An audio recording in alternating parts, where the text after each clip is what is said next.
You know the thing about hooping, every time I record myself hooping, I really think I don't know, it doesn't translate the way that I shoot or dribble or kind of do anything is different in my head than when I see it on video. I kind of, watching basketball, I mean, for as long as I've been watching, you kind of like think that there's a certain way a style of play is supposed to look. All crossover is supposed to look like AI or Kyrie. A jump shot should look textbook like Klay Thompson or something like that, or your follow through supposed to look like Steph Curry's layup packages like them or something like that. But bro, I ain't built like that, bro. I'm a little more I guess unorthodox. So I guess the thing I kind of focus more on, because now that I like record myself, and I've been recording myself kind of shooting around and stuff, but now that I see it, I kind of just like, all right, so whatever picture I have in my head doesn't really translate to real life, so I should kind of just work on like whatever kind of works for me, whatever it looks like, as long as the ball go in the hoop. I think that's the only thing that really matters. And I really do think that's like a metaphor for life, bro. Like there's a I guess like in our head a way that a way things are supposed to go in our head based off of like what we see around us and things like that. But everything ain't gonna look like your path or your way ain't gonna look like how everybody else's look like. As long as you're doing what works for you, I feel like that's kind of the whole point. You know what I'm saying? You can still have a successful life, a successful NBA career, and shoot like Sean Marion, you feel me? As long as you ain't shooting like goddamn Michael Kidd-Gilchrist, you know what I mean? You ain't gonna shoot yourself out the league, man. No disrespect to Michael Kidd-Gilchrist, man. He was a beast in college. But man, that jump shot was disgusting, and it ain't really translate well. So as long as that motherfucker go in, you could be Bill Cartwright, you could be, I don't know, whoever else got an ugly, an ugly jump shot. As long as that jank is effective, and as long as you're doing the other things that count to make the team win. And then in this case, I guess in real life, in reality, in real life, the team is you. So whatever you're doing to, get yourself a win, just do that shit, bruh.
All right, so today's topic I would like to call the convenience fee, or the fee of convenience. I haven't settled on a title at the moment, and essentially it's just as the title kind of describes it, it's like, what are we really giving up for? What is the price that we're really paying for how convenient life has become, or life has been made? And I got a few little joints. First, I want to start off with like the entertainment factor, right? The how convenient, music and TV and video games and things like that have become as of late. Mainly with like music and music and TV and movies and stuff. The the streaming aspect, like streaming music and streaming TV and movies, have, at least for me, essentially took out like a lot of the how do I want to describe it, bro? I don't know. It's made it less personal, if that, you know, kind of makes sense. I'm 30, so I grew up in the Blockbuster era. You know what I mean? The renting movies and going to the movies, renting movies from Blockbuster, renting video games from Blockbuster. I come from buying CDs. I started out with cassette tapes too. I ain't gonna hold you. But mainly like CDs and stuff. And I just remember like I don't know, man, how intimate it was to like hold like physical, you know, a physical product of something, you know, a actual movie, like reading the back of the case, as opposed to like, you know what I'm saying, watching a, just, you know, just saying, just like watching a preview, scrolling through like Netflix or something, and like or with like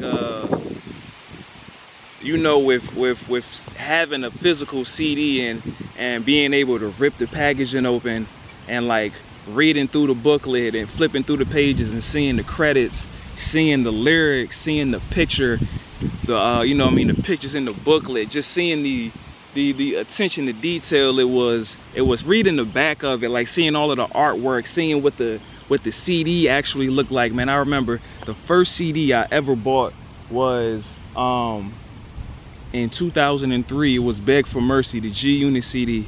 I got it from Walmart. My mom was only letting me get the clean version. This was 2003, bro. I was like in 3rd grade. And I remember opening my brothers had the CD already. It was the explicit version, but that was me getting my own copy. And I remember looking at it, and the CD, the actual CD was the spinning G-Unit piece.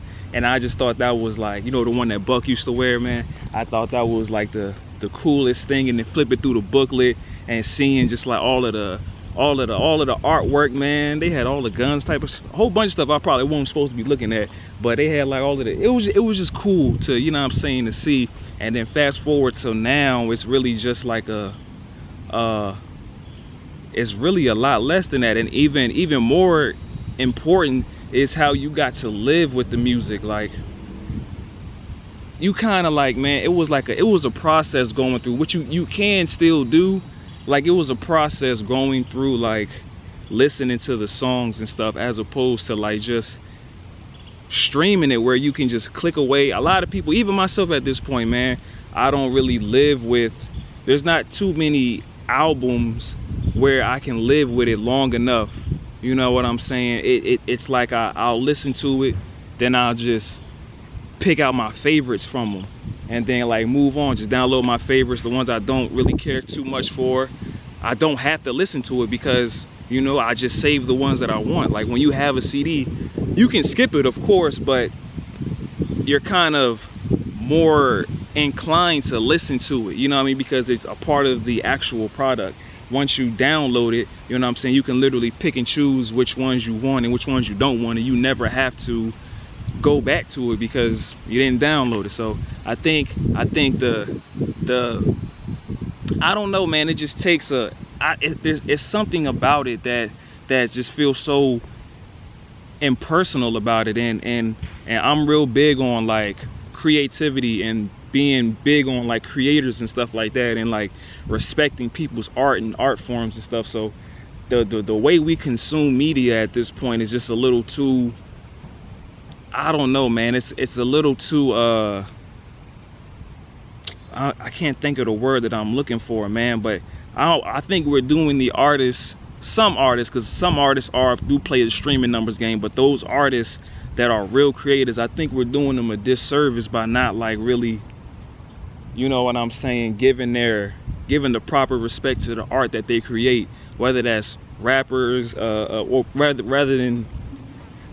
whether that's musicians, you know what I'm saying, movie directors, show producers, like anybody that's creating something. I feel like it's important to like give them their proper respect for creating something, because if you've ever created anything, you know what I'm saying, you know how much goes into being a creator and how much of yourself you put into your creations. And that shit even goes down to just me making these type of videos, and I do mess around with music here and there and photography and stuff like that. All of that, there's certain attention to detail that, you know what I'm saying, I feel like creators, people who create things rather than just critique, they'll recognize, you know what I'm saying. And as a creator myself, I guess I kind of focus more on that. So what I've been doing lately, I've been going back to CDs, bro. I've been going back to CDs. I've been going back to buying Blu-rays. At this point, you can find a whole bunch. Everything is cheap now, because nowadays you go to a lot of these stores, you know, Best Buy don't even sell Blu-rays and DVDs no more. Walmart still does. Target's, their selection is getting real small, you know. But if you go to like a lot of the thrift stores, or I've been getting a lot from like antique malls and stuff like that, you know, and Amazon still has a whole bunch of movies and stuff. But I just been building up that collection and just trying to essentially, you know, take back my attention span, man, because with the streaming has kind of incentivized like just scrolling through things and just like looking for something to watch. You know, I'm kind of more so focusing on like watching things that as weird as it might sound, watching things that I already seen before, because I like to think that something that I've watched maybe 10, 15, shit, even 5 years ago, I think I've grown, you know what I'm saying, over that course of time, to where my perspective might be different, so I could find a different appreciation for the things that I've seen before, instead of like just like always continuously searching for something new to fill, you know what I'm saying, that entertainment, you know, that entertainment space that I'm looking for. So yeah,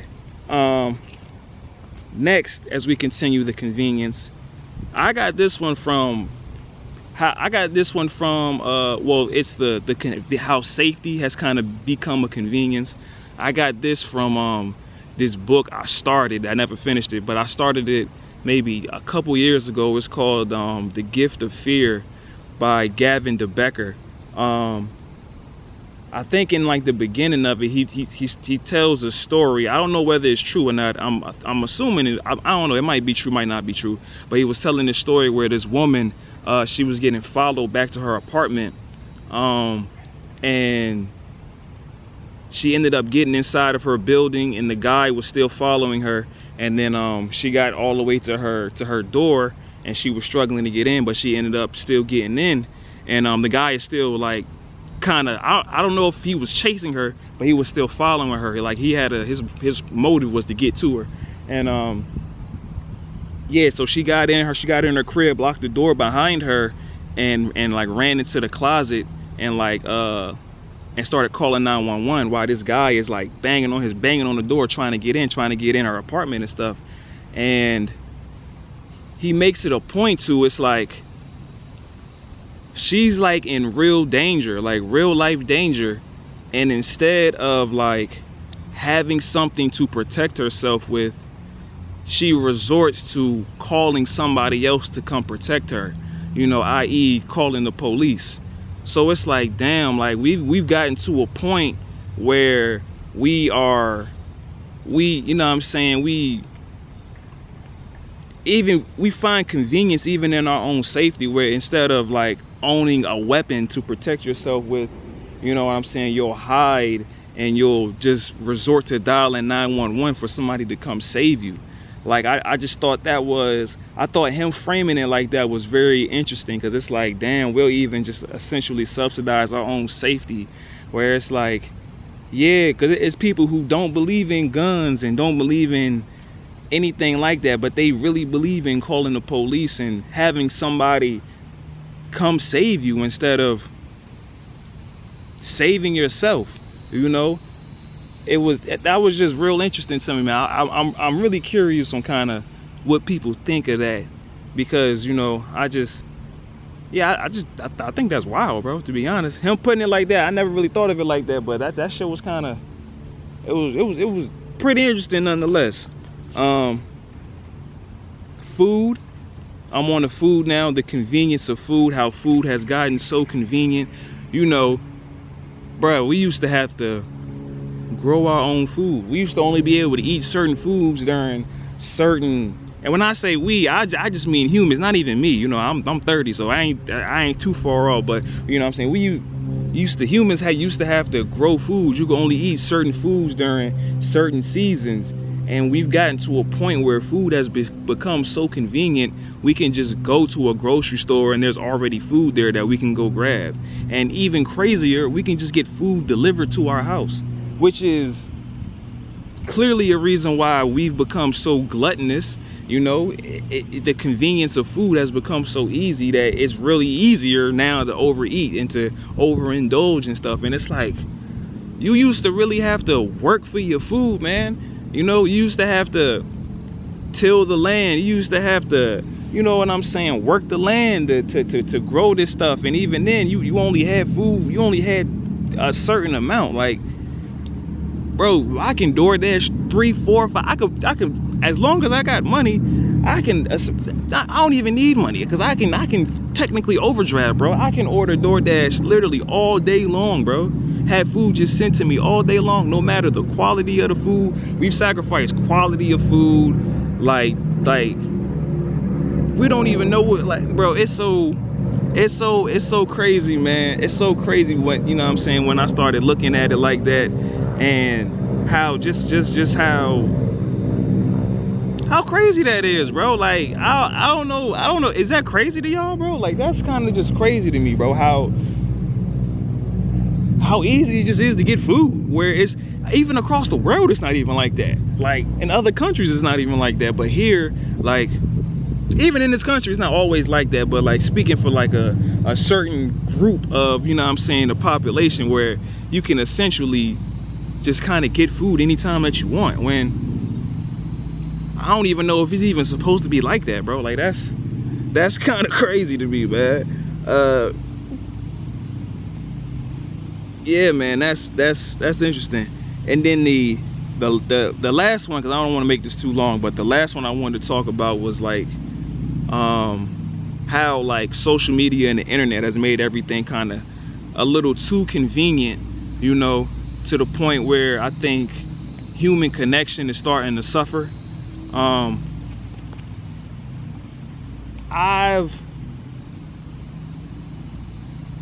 I just noticed just how impersonal a lot of interactions have become. Even just speaking for, you know what I'm saying, myself, I've just noticed how like the dynamics of my friend groups, and just not even just my friends, but just the people in my life have changed, where it's really a lot less of face-to-face interactions with people, and it's more so like a text message, you know, a group chat, or you know what I'm saying, just talking on social media or something like that. Like, imagine the fact that we really think we're still in, you know what I'm saying, in contact with people from our high schools. Like, at this point, I've been out of school, I don't know, like a little over 10 years. And there's people who I went to school with that I quote unquote see every day on Facebook or social media, but I haven't seen them in real life in 10, 15 years, bro. But somehow we still think there's this connection that we have, when it's like, that's a fallacy, bro. I don't think that shit is real at this point. Like, it's not like it's real life, just like you know, you get a like here or there, or you know what I'm saying, what's up, bro, type of thing, but it's not like that shit just ain't real, bro. Like, I don't know how else to explain it, bro. It's not real. And even with like the talking on that's how you know I'm tapped in with nature. Shit just be flying on me and I don't even be tripping, bro. That's how you know I'm tapped in, gang. Alright, fuck off me. But even with like cause I ain't gonna lie, bro, I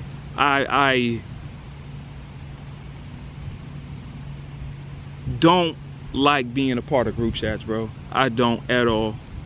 At all, especially when that's the main way, like, the group talks to each other or stays in contact with each other. It just feels, it just doesn't feel genuine at all, bro. It doesn't feel like a real connection, man. And it's to me, bro, it says something to me, man, like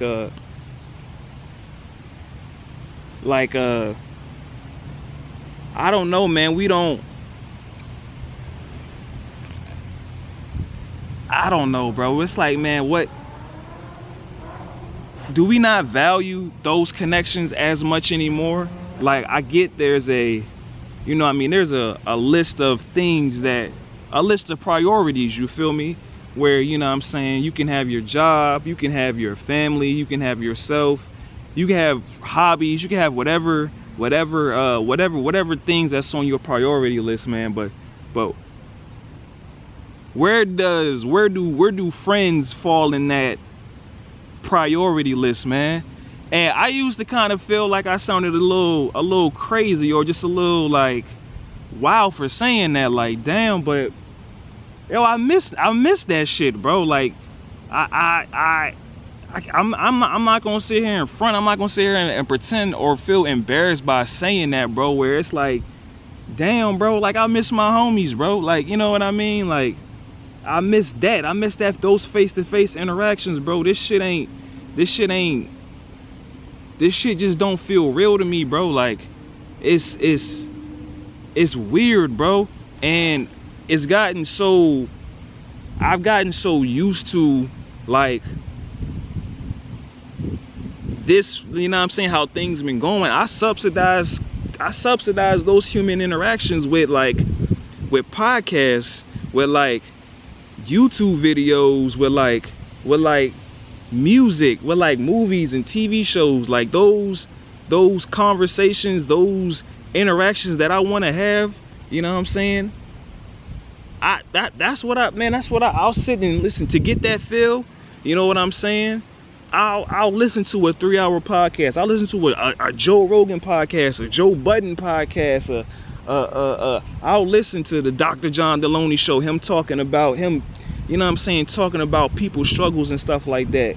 I'll listen, because you know what I mean. That's, you know what I mean. That's kind of how I have learned to feel. You know what I'm saying? To fill that void of connection that I feel like I'm missing, that I feel like, you know what I'm saying, it's supposed to be filled. Now, I wouldn't say supposed to be, but I will say supposed to be, because it's nothing wrong with that. But I feel like it's supposed to be filled with, like, actual human connections with friends and shit like that, bro. Like, me and my oldest brother, man, we hung out yesterday, bro, and just like walking around in nature and just having a real conversation, bro. And that literally, man, like, that filled me up for the whole day, bro. Like, that filled my meter up for the whole entire day, bro. Like having a conversation with one of my homeboys at work, bro. Like, I haven't even had those conversations in real life with my friends and I don't know how long, bro. Like, and that shit just filled my cup, bro. And I'm like, damn, like, I'm doing fine, because, you know what I'm saying, I got like other things that subsidize, you know what I'm saying, that, but that's only that ain't the real thing, bro. Like, you know what I mean, that ain't the real thing, man. And I don't know, man. I'm not a fan of it, but then again, I've expressed it, you know what I'm saying, but I can't, it's not up to me at this point, you know what I'm saying, so I can only do what I can do. And at this point, I'm not feeling like I'm losing anything, aside from like just losing interest on trying, if I'm being for real, bro. You know what I'm saying? But, or not even losing interest on trying. You just got to start looking somewhere else. You know what I'm saying? Like, at a certain point, if you don't feel like you're getting what you need from where you're used to getting it, you know what I'm saying, you might want to, one, you should make it known, and two, if nothing changes, then, you know what I'm saying, you got to start making moves or some shit like that and start figuring out. Because if it's not coming from where you want it to come from, then it's like, all right, bro, I gotta go find it somewhere else, man. So I don't know, man. So you know, it's a thing that I just feel like, man, we're just like how things have just become too convenient to the point where we take a lot of things for granted. And I think that's one of the real prices of convenience, is the less connection that we have to, you know what I'm saying, certain things. Like I said, with entertainment, we're not respecting the creator, which I feel like art is what essentially makes life to me, bro. Like, that's the whole point of life. And I go say that's the whole point of life, but I don't know, that's a huge part of life. So not respecting art or the creator is like kind of wild to me. And you know, food and safety, all of those things are important. And then like the convenience of social media and all of this other things have, to me, taken away, you know what I'm saying, how precious real human interaction and real human connection actually is, man. And we subsidize it with other things, but it's nothing like the real thing. But yeah, man, this feel like this is dragging on a little bit long. But yeah, man, that's all I got, bro. Shit, until next time, bro. Peace.